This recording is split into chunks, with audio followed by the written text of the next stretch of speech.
આજના લેક્ચરમાં આપણે જોયું કે ધાત્વિક વાહકતા અથવા તો ઇલેક્ટ્રોનીય વાહકતા શું છે એના વિશેની ડિટેલમાં આપણે જોયું કે કઈ રીતનું એ છે અને હવે આપણે આગળ જે જોઈએ છીએ આ ચેપ્ટરમાં મોસ્ટ ઇમ્પોર્ટન્ટ અને એ એટલે કે ઇલેક્ટ્રોનીય વાહકતા જે છે એના પછીની જે આયનીય વાહકતા છે કે જે દ્રાવણમાં ઉદ્ભવે છે એ કઈ રીતનું છે એના વિશે શું છે એ કોના ઉપર આધાર રાખે છે કઈ રીતે માપન કરવું વગેરે રાઈટ તો ચાલો શરૂઆત કરીએ છીએ આયનીય વાહકતા હવે આયનીય વાહકતા કોના લીધે ઉદ્ભવશે તો બીજું જે આપણે કહીએ છીએ આયનીય વાહકતા કોના લીધે ઉદ્ભવશે તો કે આયનીય વાહકતા જ્યારે દ્રાવણ આપણે બનાવીએ છીએ દ્રાવણમાં આપણે શું ઓગાળીએ છીએ તો જનરલી વિદ્યુત વિભાજ્ય ઓગાળીએ છીએ રાઈટ વિદ્યુત વિભાજ્ય પદાર્થ એટલે કે જે આયનમાં રૂપાંતર પામે જેમ કે NaCl MgCl2 વગેરે રાઈટ તો આ જે વિદ્યુત વિભાજ્ય પદાર્થ છે જેને આપણે દ્રાવણમાં ઓગાળીએ છીએ એના લીધે આ વાહકતા ઉદ્ભવે છે આથી આ વાહકતાને આપણે વિદ્યુત વિભાજનીય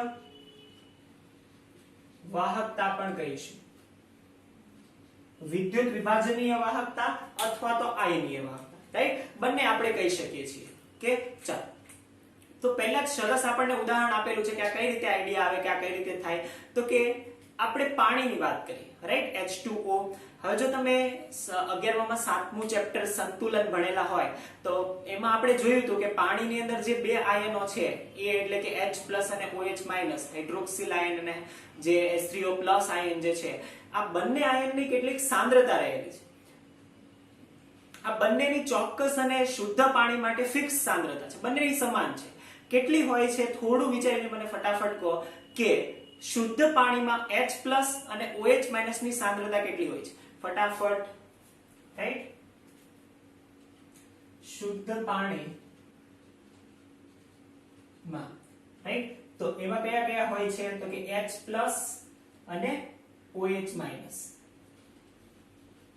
આ બંને જે આયનો છે H3O+ લો કે OH- લો both are same right yes ઘણા બધા આન્સર આવ્યા છે ઘણા બધાને આઈડિયા છે અને તમને આઈડિયા હોવો જોઈએ કે આ બંનેની સાંદ્રતા હતી આપણે ત્યારે કીધું હતું કે આ બંનેની સાંદ્રતા છે નિયરલી અબાઉટ 10⁻⁷ મોલર હોય રાઈટ પાણીમાં આની સાંદ્રતા 10⁻⁷ મોલર હોય છે અને આને આધારે જો આપણે એની વાહકતા માપીએ તો ફરીથી ટેબલ ચેક કરો રાઈટ જે ટેબલ હતું એમાં શુદ્ધ પાણી માટે આપણને વાહકતા આપેલી હતી વાહકતા જેને આપણે સિમેન્સ પર મીટરમાં મેઝર કરતા હતા એ વાહકતા આપેલી છે અને એ તમે ચેક કરશો તો એ તમને કેટલી આપેલી છે તો એ પ્રતિ મીટર તમને આપેલી છે 3.5 × 10⁻⁵ એટલે આપણે કહીએ છીએ કે આની વાહકતા જો વાહકતા ખૂબ ઓછી છે રાઈટ કેટલી છે તો કે 3.5 × 10⁻⁵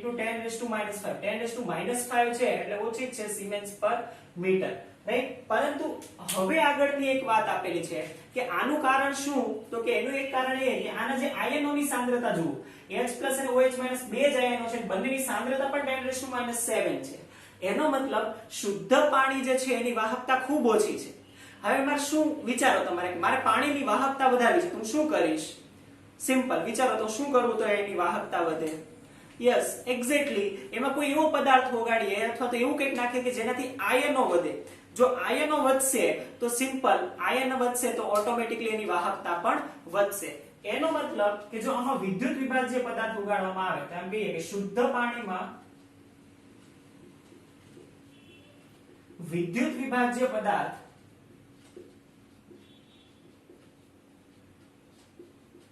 ઓગાળીએ તો શું થાય તો ઓબ્વિયસલી કે પદાર્થ વિદ્યુત વિભાજ્ય છે તો એનો મતલબ એ આયનોની સંખ્યા વધારશે એનો મતલબ વિદ્યુત વિભાજ્ય પદાર્થ ઓગાળતા આયનોની સંખ્યા વધે સંખ્યા અથવા તો સાંદ્રતા વધે અને સાંદ્રતા વધે તો એની વાહકતા પણ વધે તો એનો મતલબ શુદ્ધ પાણીમાં જો વિદ્યુત વિભાજ્ય પદાર્થ ઉમેરીએ તો એની વાહકતાને વધારી શકાય વાહકતા વધે અને આ જે વાહકતા છે એ કોના લીધે છે તો કે એ વાહકતા આયનોના લીધે છે અને એને જ આપણે કહીએ છીએ આયનીય વાહકતા આઈડિયા આવશે રાઈટ કે આ વાહકતા શું છે કઈ છે આ વાહકતા હવે કોના ઉપર આધાર રાખશે હવે સિમ્પલ પહેલા જ્યારે આપણે જોતા હતા ત્યારે એમાં ઇલેક્ટ્રોન પાસ થતા હતા અને ઇલેક્ટ્રોનના લીધે વાહકતા ઉદ્ભવતી હતી અહીંયા સેમ એ કામ કોણ કરવાના છે આયનો કરવાના છે આયનોની ચલાયમાનતાના લીધે આયનોના સંચલનના લીધે વાહકતા ઉદ્ભવવાની છે તો સેમ કામ જે ઇલેક્ટ્રોનીય વાહકતામાં કરે છે એ કામ હવે આયનીય વાહકતા માટે કરશે, રાઈટ? અને એ કોઈમાં કરશે? દ્રાવણમાં કરશે. તો સેમ જે પણ આપણે એને નેક્સ્ટ જે પોઈન્ટ જોવાના છીએ એ પોઈન્ટ છે કે કોના ઉપર આધાર રાખશે.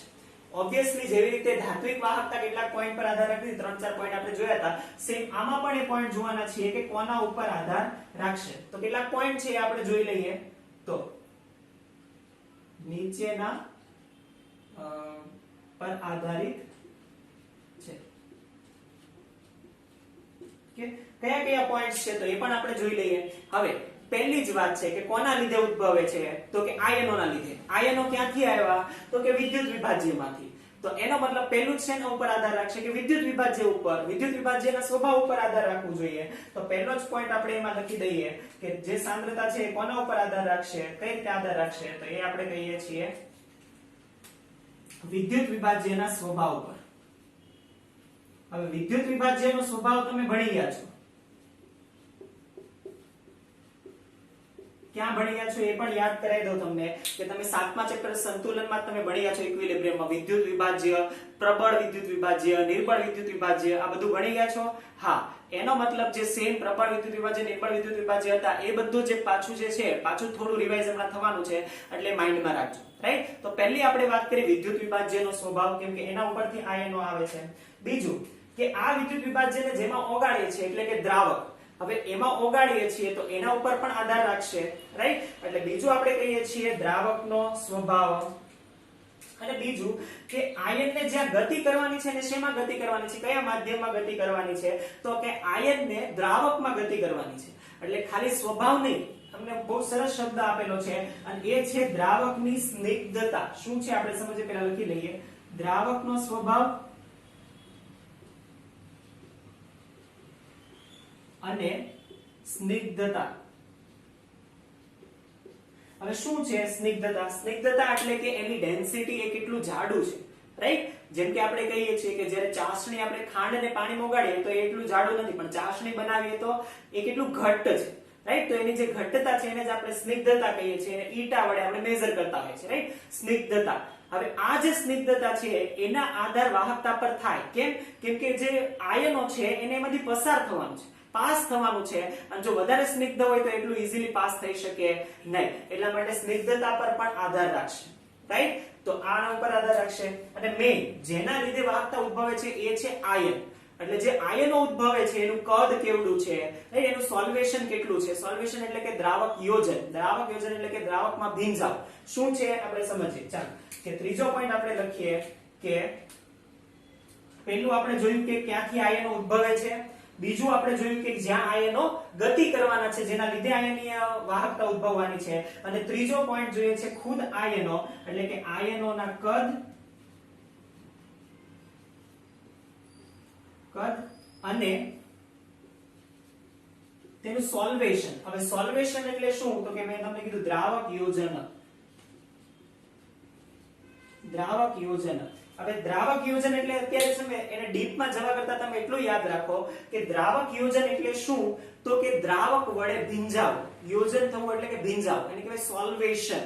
જે સોલ્વેન્ટ છે, રાઈટ? આયન જે છે દ્રાવક વડે કેટલો ઘેરાય છે, રાઈટ? ભીંજાય છે, એને જ આપણે કહીશું દ્રાવક યોજન, રાઈટ? અત્યારે એટલું યાદ રાખો કેમ કે આ જે વર્ડ છે ને એ આગળ આવવાનું છે, રાઈટ? જ્યારે આપણે આગળ ચેપ્ટર નંબર 5 ભણવાના છીએ તો એમાં લાસ્ટમાં પાછું એકવાર આવશે દ્રાવક યોજનને, ત્યારે પાછું આપણે ડિટેલમાં થોડું જોવાના છીએ. તો એટલા માટે અત્યારે ખાલી એટલું યાદ રાખો કે દ્રાવક યોજન એટલે દ્રાવક વડે ભીંજાવ, અથવા તો આયન જે છે એની આજુબાજુ કેટલા પાણીના અથવા તો દ્રાવકના અણુઓ ચોંટે છે, ભીંજાય છે એ.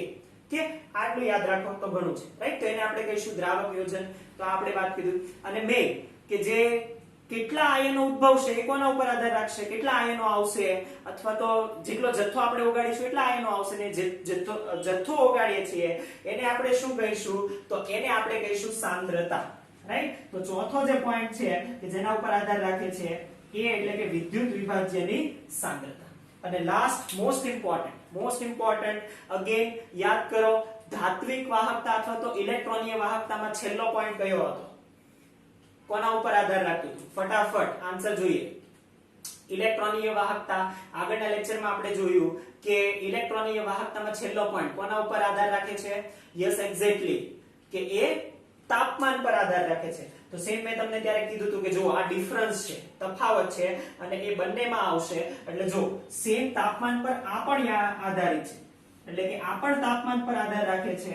પણ યાદ કરો ધાત્વિક વાહકતા શું થતું હતું? તાપમાન વધે તો ધાત્વિક વાહકતા ઘટે. કેમ? કેમ કે ઇલેક્ટ્રોન વચ્ચે અથડામણ વધે તો એનો પ્રવાહ અવરોધાઈ જાય ને એને લીધે વાહકતા ઘટી જાય. પરંતુ અહીંયા એનાથી ઉલટું છે. શા માટે? એનું પણ આપણે રીઝન કહેવાના છીએ કે અહીંયા આપણને સ્ટેટમેન્ટ પણ આપેલું છે કે તાપમાન વધે તો વાહકતા પણ વધે. વાહકતા પણ વધે છે. શા માટે? હવે ઇન કોમન એક નાનકડો પણ વિચારો ને તો એને આગળનામાં તમને એનું રીઝન છે એનું કારણ મળી જાય. એક જ પોઈન્ટ વિચારો કે તાપમાન વધે તો વાહકતા પણ વધે. શા માટે? એના આગળનામાં જ જવાબ છે, આના આગળનામાં. અને એ એટલે સાંદ્રતા. સિમ્પલ. તાપમાન વધારીએ તો સાંદ્રતા શું થવું જોઈએ? ઓબ્વિયસલી એની સાંદ્રતા વધે. રાઈટ? તાપમાન જેમ જેમ આપણે એને કરીએ ને તો એ વધે સાંદ્રતા. એનો મતલબ જો સાંદ્રતા વધે તો આયન વધે તો વાહકતા વધે. તો સેમ તાપમાન વધે તો સાંદ્રતા વધે તો આયન વધે તો વાહકતા વધે. ધેટ્સ વાય તાપમાન વધે તો તાપમાનના વધારા સાથે શું થાય? તો કે તાપમાનના વધારા સાથે આની વાહકતા પણ વધે. રાઈટ? તો આ આપણે જોયું શરૂઆત છે આયનીય વાહકતા. અને આયનીય વાહકતા કોના ઉપર આધાર રાખે? એના 5 પોઈન્ટ. જો આ જે પોઈન્ટ્સ છે ને એ યાદ રાખવાના છે. કેમ?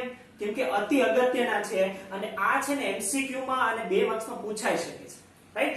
MCQ માં આ તો પૂછાય જ શકે અને હું અહીં તો પૂછું જ તે કે જે ધાત્વિક વાહકતા છે તાપમાન સાથે કઈ રીતે બદલાય, વિદ્યુત વિભાજનીય વાહકતા કઈ રીતે બદલાય, આ પૂછાઈ શકે છે. રાઈટ? સેમ સાંદ્રતા પણ પૂછાઈ શકે છે કે સાંદ્રતા જે છે વધે તો શું થાય? તો એ પણ લખી લે. રાઈટ? આપણે લખ્યું નથી કે સાંદ્રતા વધે તો પણ વાહકતા વધે. કેમ કે સાંદ્રતા વધે તો ઓબ્વિયસલી એના આયનો જે છે વધવાના છે એટલા માટે. રાઈટ? તો જેમ જેમ આપણે ઓગાડીએ તો એ અહીંયા લખેલું છે ઉપર એટલે લખતા નથી. તો આ પોઈન્ટ્સ જે છે ને યાદ રાખવાના છે. રાઈટ? એટલા માટે આપણે વ્યવસ્થિત એને કવર કર્યા છે. નેક્સ્ટ આપણે જોઈએ છીએ હવે આ વાહકતા મેઝર કેમ કરવી, માપવી કઈ રીતે.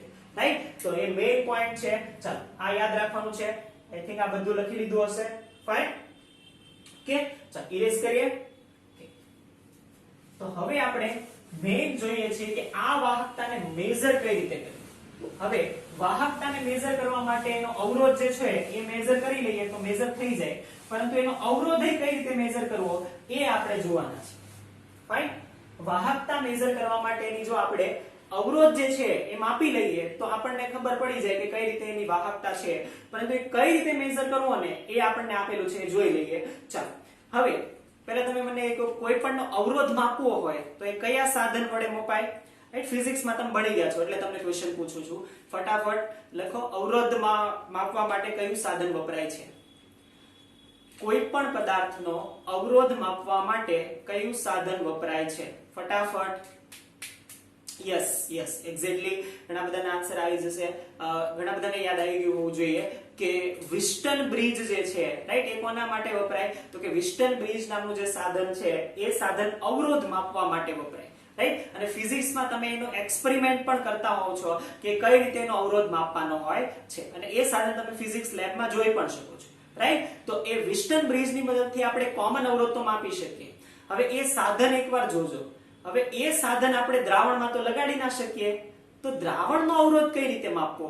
તો દ્રાવણનો અવરોધ માપવા માટે રાઈટ તો એ સ્ટેટમેન્ટ લખતો નથી કે પદાર્થનો અવરોધ માપવા માટે વિસ્ટન બ્રિજ વપરાય છે. રાઈટ? એ તમને યાદ છે, તમારે યાદ રાખવાનું. ક્યાંક કોર્નરમાં લખી રાખજો, એ લખતો નથી. પરંતુ આપણે આયનીય વાહકતા જોઈએ છે તો એનું જ ડાયરેક્ટ લખજો. ચાલો કે આયનીય વાહકતા માપવા માટે જે સાધન વપરાય છે ને એ સ્પેશિયલ સાધન છે, ડિઝાઇન કરેલું. એવા બે તમને ડાયાગ્રામ આપેલા હોય રાઈટ ટેક્સ્ટ બુક છે ને તો તમને અત્યારે દેખાતા હોય કે બંને જે છે એને કહેવાય વાહકતા કોષ. રાઈટ? તો બંનેનો તમને ડાયાગ્રામ દેખાતો હોય કઈ રીતનું સાધન હોય છે. રાઈટ? તો એને આપણે ડ્રો કરીને આપણે એની પરથી સમજીએ કઈ રીતે મેઝર થાય. ચાલો તો કઈ રીતે થાય? તો કે દ્રાવણનો અવરોધ માપવા માટે અવરોધ અથવા વાહકતા માપવા માટે શેનો યુઝ થાય છે? તો કે વાહકતા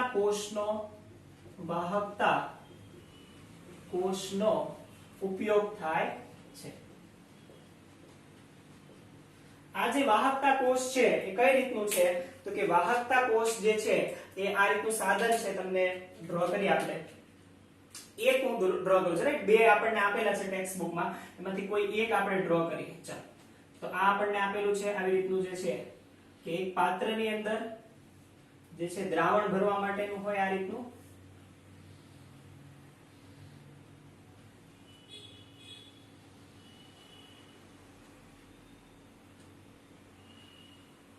કે આ રીતનું છે અને એના બંને છેડા પર શું લગાડેલું હોય તો કે એના બંને છેડાઓ ઉપર બે વિદ્યુત ધ્રુવો લગાડેલા હોય. વિદ્યુત ધ્રુવો તો આપણે કહીએ છીએ વિદ્યુત ધ્રુવો. અને શેના હોય તો કે પ્લેટિનમ હોય ને એના ઉપર પ્લેટિનમ બ્લેક ની સપાટી ચડાવેલી હોય. તો પ્લેટિનમ ના વિદ્યુત ધ્રુવો છે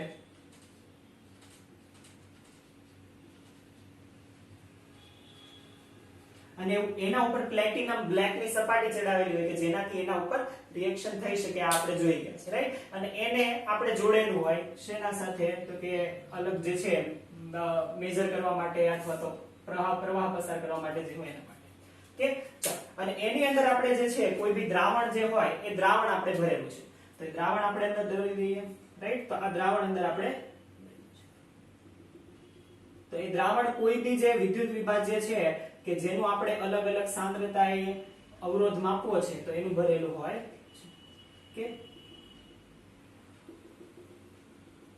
હવે કઈ રીતે માપી શકાય તો કે અવરોધ માપવા માટે તો આપણને ખબર છે કે R કઈ રીતે મપાય તો કે R નું સૂત્ર આપણને ખબર છે. R માપવું હોય તો શું જોઈએ તો કે એના માટે આટલી વસ્તુ જોઈએ કે ρ R is equal to ρ into L by A, right? તો એમાં ρ જે છે એની આપણને ટેબલ પરથી જ્ઞાત વેલ્યુ હોય, જે પણ દ્રાવણ છે એની વેલ્યુ આપણને જ્ઞાત હોય, રાઈટ? બીજું આ જે L by A જે છે L by A ને કહેવાય કોષ અચળાંક. Most important, L by A ને આપણે શું કહેવાના છીએ કોષ અચળાંક.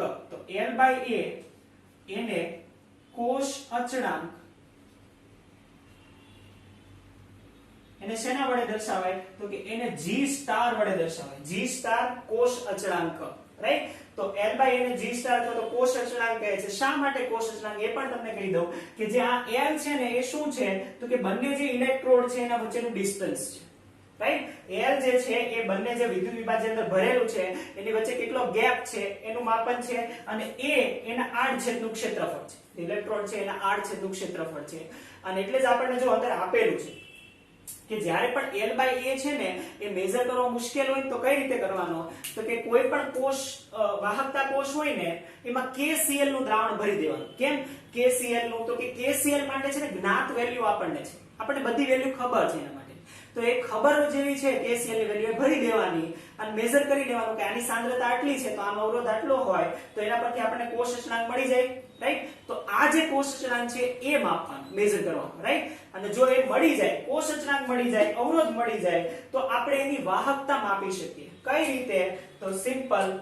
કઈ રીતે જુઓ અહીંયા હવે તમને યાદ હોવું જોઈએ કે વાહકતા છે ને એને મેં તમને ગયા લેક્ચરમાં જ કીધું હોય કે વાહકતાને હવે આપણે કે જ માપીશું. જે કપ્પા જે છે એ જ વાહકતા તરીકે મપાય છે તો એને જ આપણે માપવાના છીએ. તો ધારો કે આ જે સૂત્ર છે એના પરથી આપણે કઈ રીતે માપી શકીએ તો કે આ જે છે ρ ને હું અહીંયા નીચે લઈ જાઉં, R ને અહીંયા લઈ જાઉં તો આ શું થશે તો કે 1/ρ is equal to અને G સ્ટાર કેવાય કોષ અચળાંક, G star divided by R. 1/ρ check કરો, ગયા લેક્ચરમાં આપણે કીધું હતું 1/ρ ને શું કહીશું આપણે K, રાઈટ? તો K is equal to G star divided by R. K is equal to G star divided by R. આના પરથી આપણે વાહકતા માપી શકીએ છીએ. તો આ રીતે આપણે વાહકતા મેઝર કરી શકીએ છીએ કે K is equal to G star by R. આપણને કોષ અચળાંક ખબર હોય, અવરોધ ખબર હોય તો આપણને વાહકતા K મળી શકે છે. અને આપણે જ્યારે પણ વાહકતા માપીશું તો K જ માપવાના છે. તો આ જે કોષ અચળાંક વાળું છે ને આ ખાસ યાદ રાખજો કે ત્યાં પૂછાય છે, રાઈટ? કોષ અચળાંક મેઝર કરવાનું પૂછી શકે છે. આ L by A is a કોષ અચળાંક, સેલ કોન્સ્ટન્ટ, આ યાદ રાખજો. કે તો આ રીતે આપણે માપી શકીએ વાહકતા અને અવરોધ, રાઈટ? તો આ રીતે વાહકતા કોષની મદદથી આપણે માપી શકીએ છીએ. ઓકે, હવે એક અગત્યની વાત આપણને અંદર આપેલી છે. હવે સિમ્પલ તમે વિચારો કે આ બધી જ જે છે આયનો કોના લીધે ઉદ્ભવે છે તો કે આપણે વિદ્યુત વિભાજ્યને એની અંદર ઓગાળીએ છીએ એના લીધે ઉદ્ભવે છે. બીજી અગત્યનું એ કે વિદ્યુત વિભાજ્ય કેટલો ઓગાળ્યો એનું માપન એટલે સાંદ્રતા.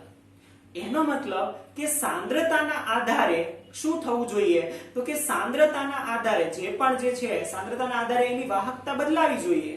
તો એ જે વાહકતા જે છે સાંદ્રતાના આધારે બદલાતી હોય તો કઈ રીતે બદલાશે, રાઈટ? તો સાંદ્રતાનો આધાર કઈ રીતનો છે એ પણ માપવું જોઈએ અને એને જ આપણે મોલર વાહકતાથી માપીશું. એટલે આયનીય વાહકતાને માપવાનો બીજો એક એકમ અને એ એટલે મોલર વાહકતા શું છે ચાલો જોઈએ, રાઈટ? તો આ યાદ રહેશે કઈ રીતે માપવું. તો આ આપણે વાત કરી વાહકતા અવરોધ કઈ રીતે માપી શકાય આયનીય વાહકતા માપતી વખતે. હવે આપણે જોવા જઈ રહ્યા છીએ most important last topic I think આયનીય વાહકતામાં અને એ છે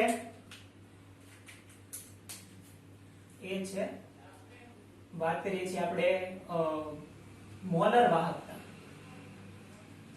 મોલર વાહકતા તો મોલર વાહકતા કઈ રીતે માપી શકાય? સિમ્પલ. તો કે જ્યારે પણ મોલર વાહકતા કોઈ પણ માપતા હોય તો કઈ રીતે માપીએ? તો એસ સિમ્પલ કે આટલી સાંદ્રતાએ આટલી વાહકતા છે. એનો મતલબ આટલી સાંદ્રતા કઈ રીતે મપાય તો કે પ્રતિ સાંદ્રતા માપી શકાય. તો એનો મતલબ સિમ્પલ મોલર વાહકતાને લેમ્બડા એમ વડે દર્શાવે. લેમ્બડા એમ, રાઈટ? આ જે લેમ્બડા એમ છે આને કેપિટલ લેમ્બડા કહેવાય, રાઈટ? કેપિટલ લેમ્બડા જે તરંગ લંબાઈ માટે આપણે વાપરતા હતા એ સ્મોલ લેમ્બડા છે. આને પણ લેમ્બડા જ વંચાય. ઊંધો જે v છે એને પણ લેમ્બડા વંચાય. કેપિટલ લેમ્બડા લેમ્બડા એમ જે મોલર વાહકતા છે અને મોલર વાહકતાને શેના વડે માપી શકાય? તમે કીધું કે પ્રતિ જે મોલારિટી છે સાંદ્રતા મોલારિટી જ આપણે યુઝ કરીશું, રાઈટ? તો પ્રતિ મોલારિટી અથવા તો પ્રતિ સાંદ્રતા જે વાહકતા છે એ એનો મતલબ આને કઈ રીતે માપવું જોઈએ તો કે K/C. હવે એક પ્રોબ્લેમ થાય. શું પ્રોબ્લેમ થાય જોજો, રાઈટ? પ્રોબ્લેમ સિમ્પલ છે. આ C એટલે સાંદ્રતા છે, K એટલે વિશિષ્ટ વાહકતા અથવા વાહકતા છે. આનો એકમ શું હતો? સિમેન્સ પર મીટર. સિમેન્સ પર મીટર. હવે જો હું અહીંયા મોલારિટી લખું તો એની એકમ શું થાય? મોલ પર લીટર. પણ શું મોલ પર લીટર આની સાથે એકમ સાથે મેચ થાય? SI એકમ સાથે ના થાય. તો શું કરવું જોઈએ? તો મારે અહીંયા એકમ યુઝ કરવો જોઈએ મોલ પર મીટર ક્યુબ. લીટરને જે ઇક્વલ કદનો એકમ જે છે એ યુઝ કરવો જોઈએ. ત્યારે મને આ લેમ્બડા એમ મળે. ખબર પડી, રાઈટ? તો લેમ્બડા એમ K/C છે કે જેનો એકમ આ થાય છે. કે તો એનો એકમ શું થશે? સિમેન્સ મીટર સ્ક્વેર પ્રતિ મોલ. સિમેન્સ મીટર સ્ક્વેર પ્રતિ મોલ. લેમ્બડા એમ નો એકમ સિમેન્સ મીટર સ્ક્વેર પર મોલ. કે આ એનો એકમ થશે. હવે વિચારો કે આપણે તો દર વખતે કે આપણને મોલ પર મીટર ક્યુબમાં સાંદ્રતા ન મળે. આપણને સાંદ્રતા શેમાં મળે? મોલ પર લીટરમાં જ મળે. એટલા માટે આપણે આને કન્વર્ટ કરવું પડે. કઈ રીતે? કે 1000 litre = 1 metre cube. 1000 litre = 1 metre cube કરીને આને કન્વર્ટ કરીશું તો અહીંયા જે છે 1000 લીટર આવશે, રાઈટ? આને 1000 લીટર = 1 મીટર ક્યુબ. તો મીટર ક્યુબ ની જગ્યાએ શું લખી શકાય? 1000 લીટર. તો આ 1000 લીટર જશે ઉપર. તો આ રીતે શું બનવું જોઈએ તો કે લેમ્બડા એકનો ફાઇનલ એકમ જે છે એ આપણી પાસે બનશે K × 1000 / C. હવે જે C છે એ સાંદ્રતા, રાઈટ? શેમાં? મોલ પર મીટર ક્યુબ. એટલે કન્ફ્યુઝ ના થાય એટલા માટે હું અહીંયા મોલારિટી નો કેપિટલ M લખું છું, રાઈટ? કઈ રીતે આ આવ્યું? Simple, right? શું સિમ્પલ છે કે 1000 લીટર = 1 મીટર ક્યુબ. તો આ મીટર ક્યુબ ના જગ્યાએ મેં 1000 લીટર મૂકી દીધું તો 1000 જતું રહ્યું ઉપર. તો આ બની ગયું મોલ પર લીટર. મોલ પર લીટર ને કહેવાય મીટર ક્યુબ. સિમેન્સ પર મીટર એટલે K. તો આ થઈ ગયો, રાઈટ? આ જે સૂત્ર છે આ તમને યાદ રાખવાનું તો ચાલશે, રાઈટ? આ તમને યાદ રાખવું ચાલશે. તમારે જે યાદ રાખવાનું જે છે મોલર વાહકતા માટેનું સૂત્ર અગત્યનું એ છે આ, રાઈટ? તો આ જે સૂત્ર છે ને એ યાદ રાખીશું. Lambda m = K × 1000 / M. એકમ પણ જોઈ લો. આનો એકમ હવે શું છે? મોલારિટી એટલે મોલ પર લીટર. હવે આનો એકમ થઈ ગયો મોલ પર લીટર, મોલારિટી. આનો એકમ તો as it is as છે સિમેન્સ પર મીટર. ફાઇન. અને લેમ્બડા m નો પણ એકમ એ જ છે જે આપણે ત્યાં નોટ કરેલું છે, રાઈટ? આનો એકમ તો સિમેન્સ મીટર સ્ક્વેર પર મોલ જ રહેશે કેમ કે અહીંયા 1000 ગુણાયેલું છે, રાઈટ? એટલે આનો એકમ તો સિમેન્સ મીટર સ્ક્વેર પર મોલ રહેશે. SI. ઓકે? આનો એકમ શું થશે? મોલ. કે જો આમ જોવા જઈએ તો સ્ટેપ બાય સ્ટેપ તમે કોઈ પણ વસ્તુ ગણશો ને તો એકદમ ઈઝી લાગશે, રાઈટ? ડાયરેક્ટ તમે એને જોશો ને તો ઘણા બધા સૂત્રો ઘણા બધા આમથી તેમ થતું હોય ને થોડુંક અઘરું લાગે, પણ એટલું બધું અઘરું નથી. વાહકતામાં જ્યારે આપણે છેલ્લે લેક્ચર પૂરો થાય ત્યારે બધા સૂત્રો એક સાથે લખીએ છીએ, બધા સૂત્રો એક સાથે લખશું ને તો આખા વાહકતા ટોપિકમાંથી 4 થી 5 સૂત્રો આવવાના છે.